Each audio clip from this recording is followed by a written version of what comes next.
You're listening to the Candid Comms podcast with Rachel Miller. Tune in for practical advice and inspirational ideas to help you focus on all things internal communication related.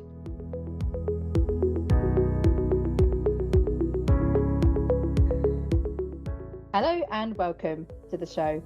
On today's episode, I have a special guest with me who is my colleague at All Things IC, Caroline, and she is with me today because we are focusing on how to work successfully with a consultancy or agency.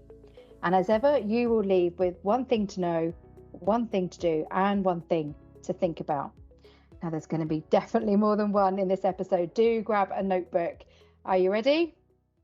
Let's get started. Caroline, welcome to the Candid Comms podcast. Hello, I am very excited to be here, Rachel. Obviously, I've got that privilege of being on the inside track of Candid Comms, working with you and the team, but I've never been on a podcast in my life. So this is a big step for me, and I'm very excited that my first podcast is Candid Comms. So thank you for having me. Oh, pleasure. Caroline, can you introduce yourself, give us your full name, give us your title, and perhaps a potted history of your internal comms career?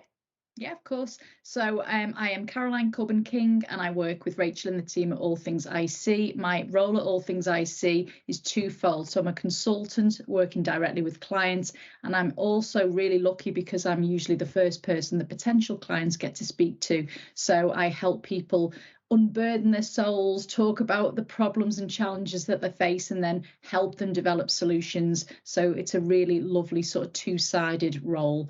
In terms of my history, until a few years ago, I had always worked in-house. So often I feel when people are talking to me about the issues they face, I can often put myself back in their shoes from different points in my career. I used to lead a comms team in a large organisation, so I looked after all aspects of comms, including internal comms, but it was always employee communications that I was the most passionate about, and used to fight the corner saying, you know, if staff aren't happy and informed and engaged, then what happens on the outside won't fit in. And how fortuitous that I work with you, Rachel, with our lovely saying, what happens on the inside is reflected outside, because I really do believe the strongest brands and organisations are formed from the inside out. Absolutely. And you do really have people unburden their souls to you, don't you? I know that when people get in touch, it's often because they're stuck and they're just getting in touch to say, help, we're not quite sure what I need. So the intention for our discussion today is kind of lift the lid a little bit on what it's like to work with a consultancy. And it's based on our experience, both from our in-house careers and working as consultants now. So the purpose of today is to really help our comms friends set themselves up for success when you're working with a consultancy. So, Caroline, let's kick off. What do you think internal communicators need to know before you contact an internal comms consultancy? And I'm going to use the word consultancy here. You might use agency. Our preference is consultancy. So however you refer to people who are on the outside who support you, we're going to stick with a consultancy. So what do internal communicators need to know before contacting people like us? Okay, thank you. Okay, so I think the first thing to think about is actually, why do you want the support? So before you reach out, it's probably worth thinking, is it because you are asking for some knowledge or skills that are specialist or just outside of your own level of experience? Is it because you have an idea of what you want to do, but you actually want to validate your approach? And that is perfectly fine. Often people come to organisations like ours because they want to run an idea past someone that they think will be able to help, or sometimes for a confidence boost, to be frank.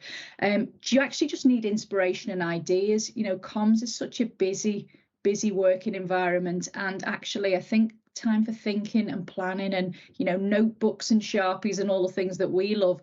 You know, if you look at your working week, wouldn't it be great to spend every Friday morning with a blank sheet of paper creating? But the reality is somewhat different. So sometimes working with a consultancy can give you that space in a legitimate way to say, that's what we're looking at. Is it because you actually need a safe space to offload and share? And I think, you know, lots of practitioners, they have their team or their manager. But often in comms, the manager particularly, they might not be comms people, and that's something that we definitely hear a lot. I've got a great boss, but they don't actually understand comms, so there's only so much I can share with them. So sometimes it's almost that ear and that sounding board that you might want. Is it because you want to learn? And obviously I mentioned confidence before. So I think even if you're not quite sure what you're asking for, thinking about that as a starting point, I think can be really useful. Marvelous, thank you. And it could be any or all of those reasons, couldn't it? That people Absolutely. get in touch, and there's never a one size fits all approach to internal comms, and particularly for consultancy, people come to us in when they're stressed, when they're overwhelmed, when they're curious, when they need that confidence boost. I think that's such an amazing privilege that from our perspective that we can support people and guide them and set them up for success. I think it's important that it's okay if you're not sure what you need. I think so many times you and I have conversations where people have got in touch and they say, I know I want to work with you and I'm not quite sure what I need. What do you recommend? So thinking about that, what do internal communicators need to bear in mind, do you think, when they get in touch with consultancies? Yeah, I think you're dead right. It is absolutely fine to say, I actually want to spend this half an hour consultancy call sharing some ideas, telling you what's going on, and you can help me work out what I need. And you know what? I love those type of conversations. So if you don't know what you want, that is absolutely okay too. But in terms of how to get the best out of those initial sort of conversations and set a relationship up for success, there are probably some tips that I'd like to share. And they've certainly been developed in my mind quite clearly from working with lots of clients as a consultant over the past few years. I think it's really important to remember actually that an agency or a consultancy, they aren't just colleagues like the person down the corridor or someone in your team that's at the other end of a Teams call. So I think I would say respecting the time of an agency or a consultancy is really, really important.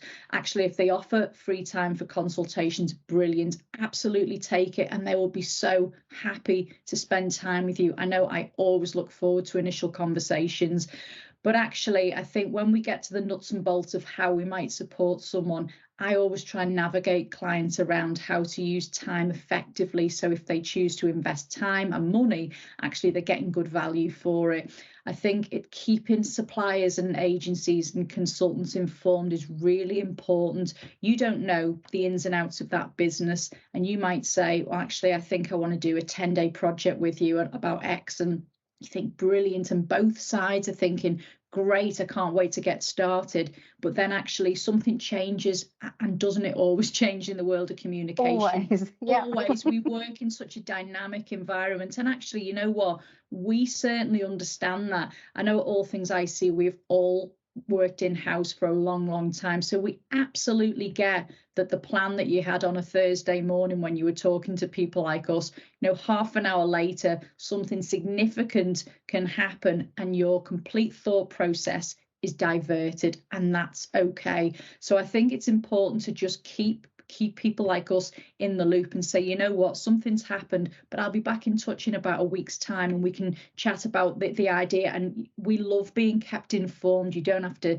tell us what's happened, because that's frankly not our business. But I think it's really important to respect the time of organizations, because actually if you don't, you could be stopping them working with somebody else.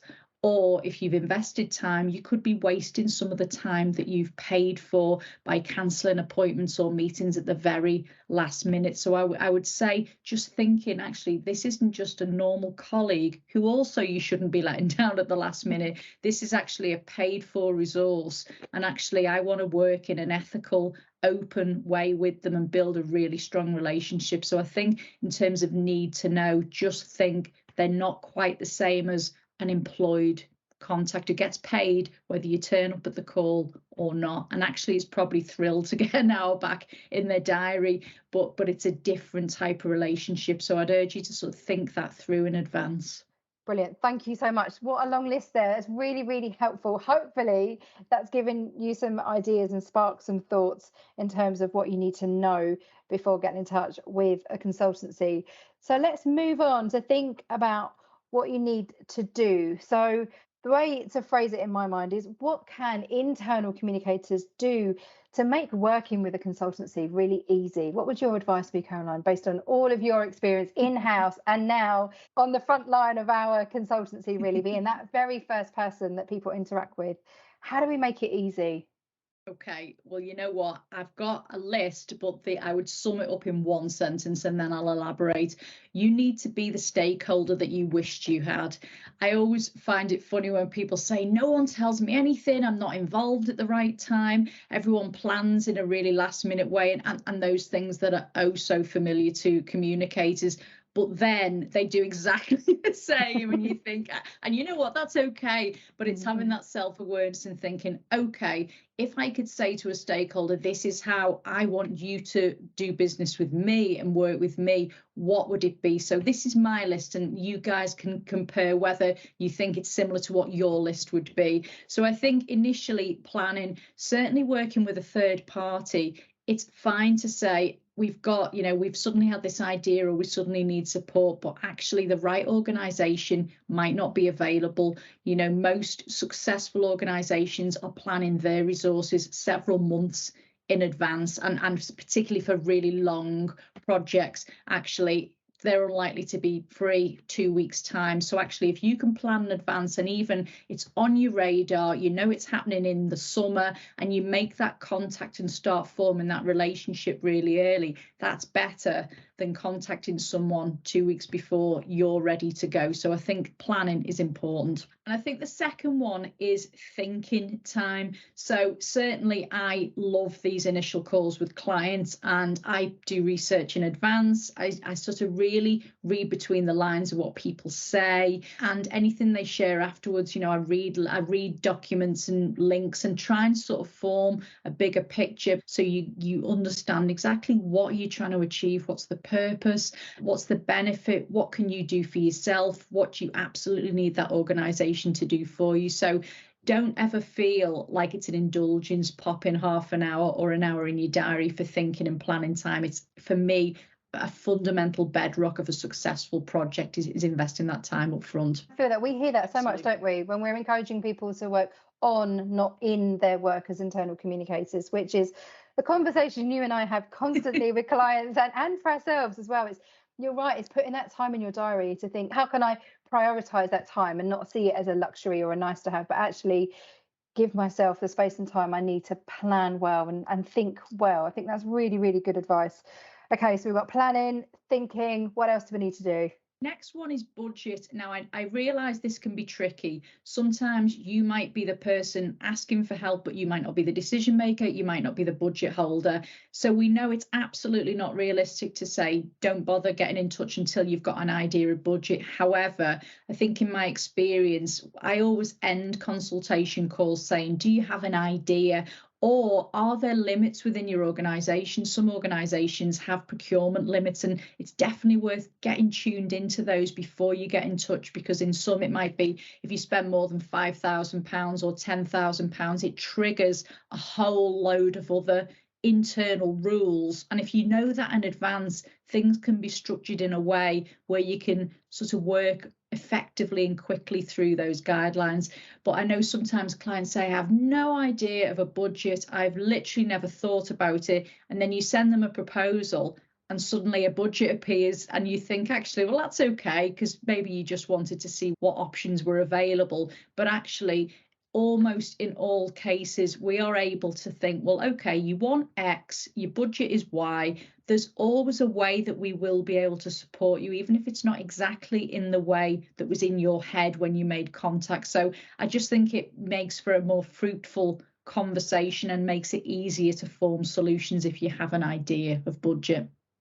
So the fourth step is decision making. I think it's always really useful for a consultancy to know who is going to be making the decision and what is the decision making process. So you might get in touch and be fact finding. Again, no problem with that. And you might say, I'm speaking to my boss next week. Thank you for your proposal to support me through one-to-one mentoring. I'm speaking to them next week, but it'd be really useful if you could include X, Y points in your proposal, because that will help them make a decision. say that if that's the case. I love it when clients say, my boss is going to be looking out for this. So can you really make it easy for them to have the information to help them make a decision, whether it's a yes or a no? So I think being clear on those decision making processes and who's involved is useful, because that actually manages your own expectations. If you're keen to get going, but a decision has to go through a management team or even a board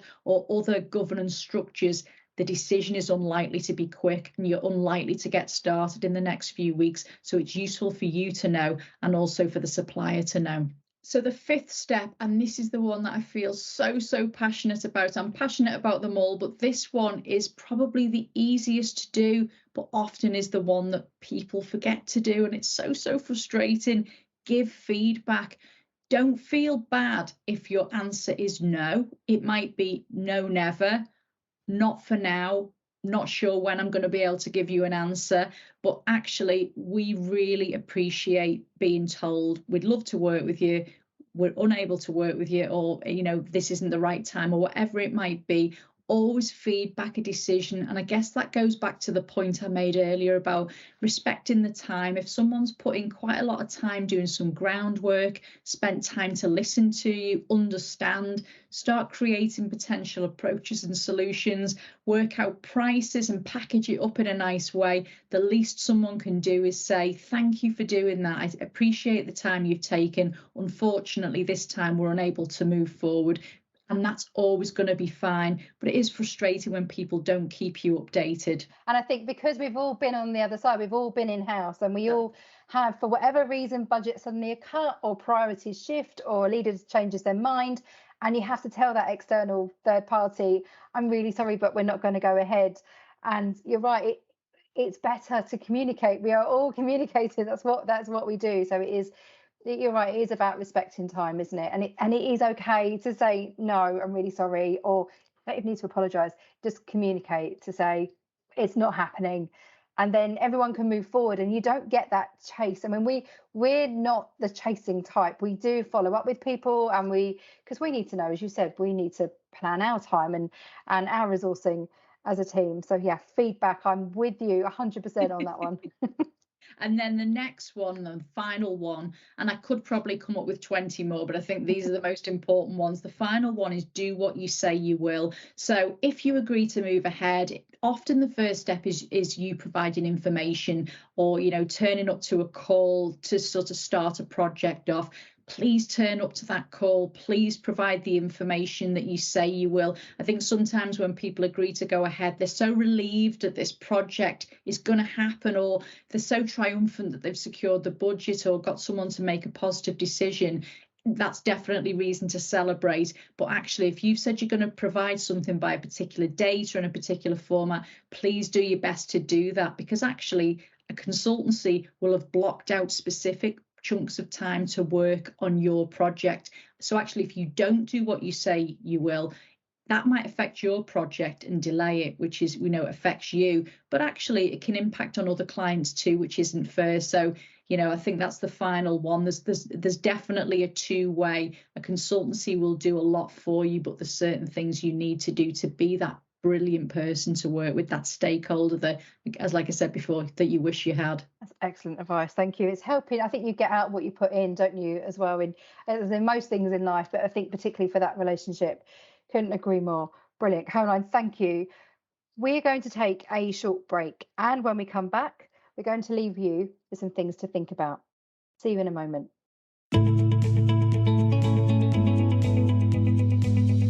Would you like to learn more about internal communication, and would you like to study it at your own pace? If so, I've got the answer. Head over to the All Things IC online masterclasses.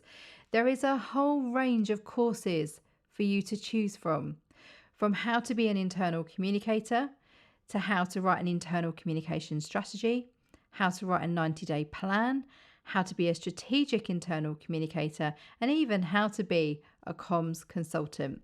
And because you are a listener of the Candid Comms podcast, you can save 10%. So head over to allthingsic.thinkific.com to explore all the options that are available to you And don't forget to use the code Candid Comms at the checkout to remove 10%. And I hope to see you inside one of those masterclasses very soon.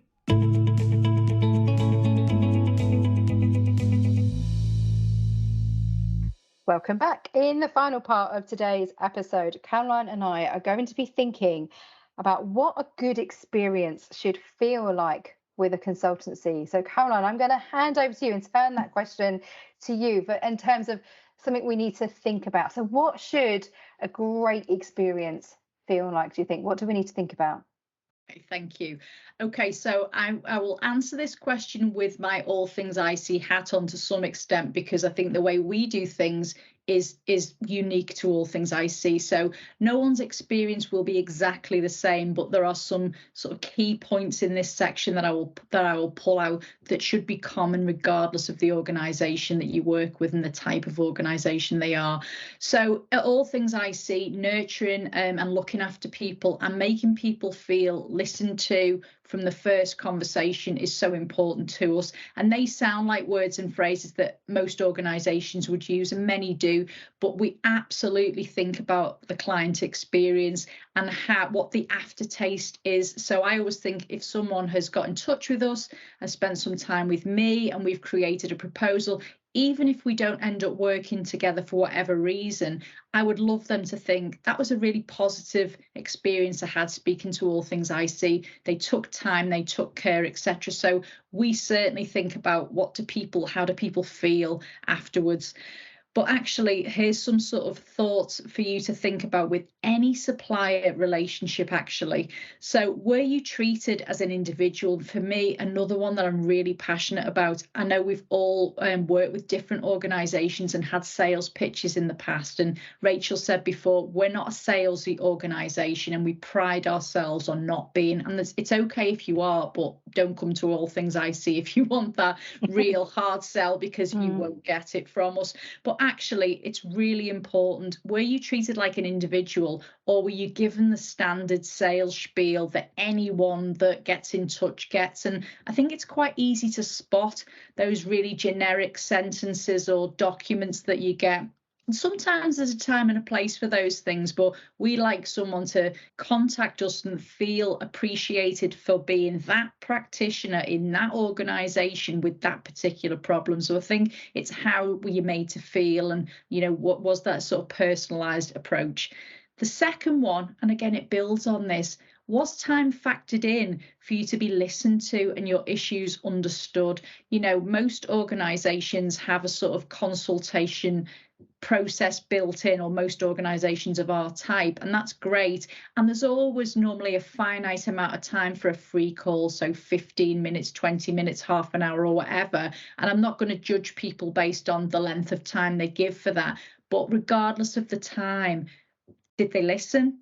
Did they try and understand? Did they help you join the dots? Because often, like Rachel said before, when you reach out, it's not always crystal clear in your mind, and you are actually reaching out for someone who's used to helping people to pull those disparate threads together and say, you've said this, but what I'm hearing is that. And often they say, yeah, that's the sentence that I just couldn't come up with, but you've nailed it. And actually that's part of the process. So that's important. And then the next one is, were you involved in creating solutions, or were you told either pick from a pre-selected list of services and products, or actually, this is what you can have, and that's what it looks like, that's what it costs, take it or leave it. Again, we pride ourselves on that more bespoke approach, which means we actually invest quite a lot of time up front for free for clients, but that's because we want to make sure that we really understand, are we the right organization to help? Sometimes we're not, and we can only find that out when we get beneath that sort of surface. So are we the right organization? And actually, what are the different options available to you? And often we present different options, and we do that with the client, and we really try and collaborate and say, we suggest doing it in this way, but will that work in your organization? And sometimes they say, that bit will, but this bit, it sounds like a great idea, but it won't work because of our structure, our culture, or whatever. So, we are given sort of scope to explain your own circumstances and be part of the solution, because I think that's important, because, you should be owning the solution. And then finally, were you clear how much the support will cost and exactly what you're going to get for any money that you invest? So, I'd be saying look for a really clear set of deliverables. How many calls? If you're getting a report, how long is it going to be? What sort of things are going to be in it? Are you going to get copies of slides? Whatever your wish list is, note that down if you've got non-negotiables. But I think it needs to be really clear. What are you paying for? What can you expect? When can you expect it? And there's that real transparency. So for me, I would think about all those points. And you might have an organisation that makes you feel really special and does give you that bespoke approach, but then their pricing is so woolly and hard to understand that you think, I like the sound of you, I think you'd be good to work with, but I've no idea how much this is actually going to cost. So, different parts of those points are going to be more or less important to you, but I would urge you to think about all of them. Marvellous. Thank you so much. I imagine people have got notebooks full of notes from this conversation. I think that clarity on pricing is so important. At All Things I See, we have statements of work, which is a methodology that I've borrowed from my husband who works in IT, because that's how IT projects are scoped out. What's the project? What's the price? What's the investment? What are the assumptions? What's the conclusions? All that language set. That's how we work, because we try to map it all out. So it's really easy, as you say, to think, right, this is the investment, this is what I'm going to get for my investment, and this is what is going to happen next. That really clear process. Marvellous. Thank you. Caroline, anything else that you think is important for people to be aware of before we wrap our conversation up together today? Yeah, the final point I would leave you with, and this might not cut it with your decision makers, but there's definitely such an important dollop of rapport and fit that's involved in a good consultancy client relationship. It's like any relationship, friendship, or any sort of work relationship. You hit it off with some people and you don't with others. And I think sometimes you can get a really strong instinctive feeling that this organisation, they are going to get what I want. All the other things still have to line up. So the price, the investment, the deliverables, and all those, I suppose, more formal things that I've spoken about. But if you have 2 or 3 organisations that are broadly on paper offering something that you want to invest in, and you're clear about, and you can get it through your decision making processes, and it's going to hit your objectives, I would urge you to think about, how does it feel? How do they make me feel? Are they going to be easy to work with? And I think following your instincts with those things can be really, really important. So it's not scientific, but I do really believe in fit and rapport. I think that's that extra magic ingredient of a really successful client consultancy relationship. Brilliant. I couldn't agree more with that. Absolutely. I'm nodding away as you're talking there.